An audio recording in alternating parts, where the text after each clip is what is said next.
Wali. Wali kutub. Sampai batuk. Musik kanon. Waliullah Raden Habib Lutfi bin Yahya. Ya Allah. Aduh. Ini sebagai satu sampel teman-teman. Kali ini kita akan membahas tentang para habaib. Yang dimana Habib-Habib ini, kalau mereka duduk berdongeng. Syekh Habib Bakar bin Salim punya anak 13 jadi wali semua. Ketika beliau meninggal, ini anaknya pamer keramat. Ayo siapa ini yang kira-kira gantiin Aba? Al-Hamid ngeluarin rantai emas dari langit. Keramatnya Al-Hamid tuh, ngeluarin rantai emas dari langit sampai ke bumi. Kalau mereka berdiri, joget.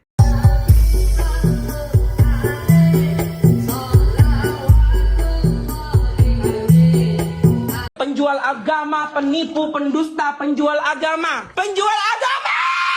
Kalau mereka ceramah, dawir. Habaib datang ke Indonesia bukan untuk melas. Kami nggak diajarkan minta-minta, saudara. Jangan khawatir. Habaib datang ke Indonesia bukan untuk meraup daripada harta, enggak. Kami tidak mencari jabatan, enggak. Kenapa? Itu bukan didikan dari keluarga kami. Mau kasih saya berapa? Buat Nabi Muhammad?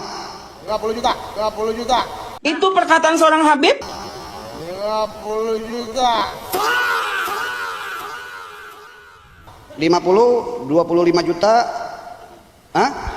25 Bib. Selaman. Ente mau kasih berapa ya? 50 juta, 25 juta. 25 Bib. Selaman. Fatihah. Mudah-mudahan bajunya laku ente. Ini daripada kecerekan lama-lama. Ngambilnya jam-jam. Tunjuk aja 25 coba. Penjual agama, penipu, pendusta, penjual agama, penjual agama. Oknum-oknumnya jangan lupa sebut meskipun banyak. Nah, di sini ada beberapa Habib yang sudah saya tandai, termasuk Habib Lutfi bin Yahya, yang dimana sejatinya dia juga penyanyi, teman-teman. Penyanyi plus pemusik.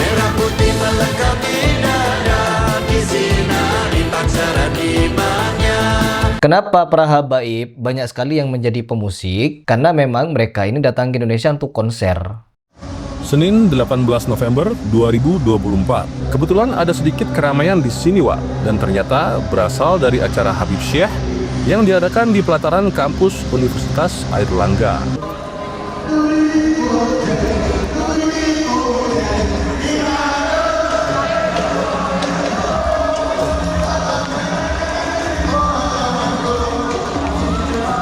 Penjual agama, penipu, pendusta, penjual agama, penjual agama.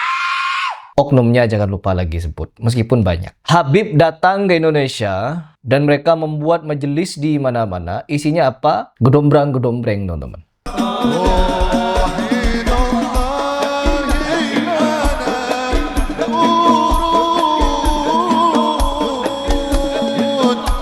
Gedombrang-gedombreng untuk apa? Untuk bernyanyi-nyanyi ria. Dan nyanyiannya seperti apa? Minta tolong kepada orang yang sudah meninggal, yaitu seperti ini.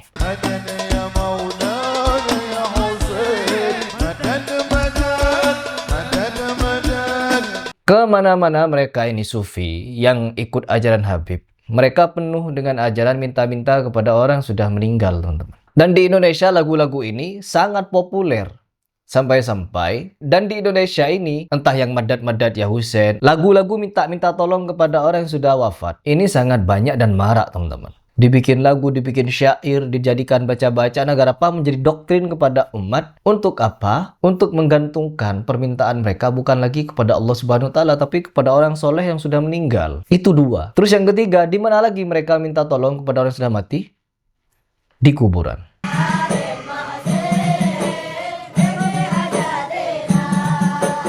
Ada seseorang orang soleh melihat Rasulullah SAW seakan-akan kok dia terlambat untuk ziarah Rasulullah SAW. Di situ Rasulullah menyampaikan, apakah engkau nggak tahu bahwa ziarah ke makam anakku Abdullah bin Alwi Al-Haddad ini bisa mengabulkan 70 hajat. Saksikan di kuburan mereka ikdi hajatina kepada orang yang sudah mati, kepada Habib terkhusus. Ajaran-ajaran semacam ini adalah warisan dari para habaib yang dimana mereka memang menganggap minta kepada orang yang sudah mati adalah suatu jalan menuju terkabulnya doa. Padahal kalau mereka ingin mencontoh pada zaman Abu Bakar, Umar, Utsman, Ali. Semua orang yang saya sebutkan ini ketika menghadapi segala problematika hidup, tak ada satupun di antara mereka madad-madad ya Rasulullah, ya aghisna ya Rasulullah, ikdi hajatina ya Rasulullah. Tidak ada satupun riwayat yang menyebutkan tokoh-tokoh sentral Islam yang saya sebutkan tadi minta-minta kepada kuburan Nabi Sallallahu Alaihi Wasallam. Tak ada satupun di antara mereka. Namun apa yang terjadi pada saat sekarang? Mereka yang mengaku-ngaku sebagai keturunan Nabi Sallallahu Alaihi Wasallam minta-minta kepada mereka yang sudah meninggal. Ya, dan tidak berhenti sampai lagu-lagu yang mereka dendangkan itu, teman-teman. Mereka secara eksplisit menyebutkan minta fulus merah yang halus-halus di kuburan. Bil fulus kertas merah yang halus-halus. Lagi-lagi nyebut Habib. Perhatikan betapa dungunya mereka dibuat oleh para habaib mengikuti ajaran-ajaran minta-minta kepada orang yang sudah meninggal. Dan mereka menghalalkan itu semua dengan kalimat apa? Sesungguhnya orang sudah meninggal, orang sudah wafat di jalan Allah. Mereka tidak wafat, mereka hidup di sisi Allah dan mendapatkan rezeki. Dengan kalimat itu saja harusnya mereka nyadar bahwa mereka yang sudah wafat itu mendapatkan rezeki, bukan pemberi rezeki. Bukan pemberi rezeki. Pemberi rezeki tetap Allah. Mintalah kepada Allah. Di dalam sholat selalu kalian bacakan iyyaka na'budu wa iyyaka nasta'in, iyyaka na'budu wa iyyaka nasta'in. Tapi dalam prakteknya itu hanya kalian ucapkan ketika sholat saja. Ketika kalian mendapatkan problematika, pergi ke kuburan. Apa namanya itu? Itu yang namanya ucapan tidak sesuai dengan isi hati. Isi hatinya ingin minta kepada kuburan, ucapannya meminta kepada Allah. Ya di sini bukan, Harry Pras kok merasa ini. Enggak, saya tidak merasa sebenarnya. Saya bukan orang yang soleh. Saya bukan orang soleh. Saya bukan orang bertakwa. Saya bukan orang yang hafiz Quran. Saya bukan orang suci. Saya bukan orang yang tidak punya dosa sebagaimana Habib kemana-mana. Mereka meskipun bermaksiat, mereka mengkonsumsi narkoba, mereka sesat, mereka aneh, mereka tetap cucu Nabi mulia, bahkan bisa memberikan syafaat. Kenapa kaki Habib yang nakal? Kenapa kaki Habib yang narkoba, yang maksiat, yang nakal, yang kotor dibandingkan kepala kiai yang pakai sorban masih lebih mulia? Kenapa kaki Habib yang maksiat tersebut? Itu perkataan seorang Habib. Belajar sama satu Habib, sama ukurannya belajar dengan 70 kiai. Betul nggak, Habib? Penjual agama, penipu, pendusta, penjual agama. Satu Habib, walaupun Habibnya jahlun, maksudnya bodoh kata Iwan, itu ukurannya perbandingannya amat 70 kiai yang alim. Penjual agama, penipu, pendusta, penjual agama. Ketahuilah, mereka masuk surga karena syafaat kami, keluarga Nabi SAW. Walaupun kamu merasa hina, kamu merasa gak ridho, kamu gak rela, itulah kami, keluarga Nabi SAW, bisa memberikan syafaat karena kami adalah keluarga Rasulullah SAW. Penjual agama!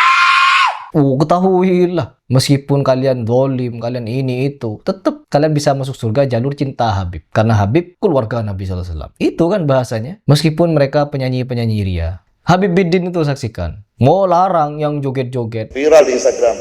Habib Lutfi dan saya kemarin acara di Jawa Timur di Sidoarjo. Masya Allah. Ini saya dilantunkan sholawat sa'duna fid dunya. Nemburi kono malah joget-jogetan lanang wedok. Dianggap nonton via Valen. Dirinya sendiri joget-joget. Ada yang pernah lihat orang ini ya? Ini namanya adalah Habib Bidin ya.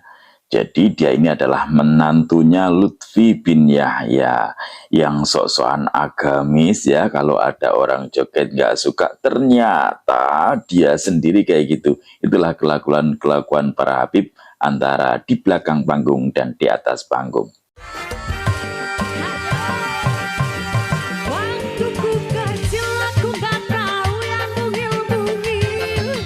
Malu saya melihatnya itu.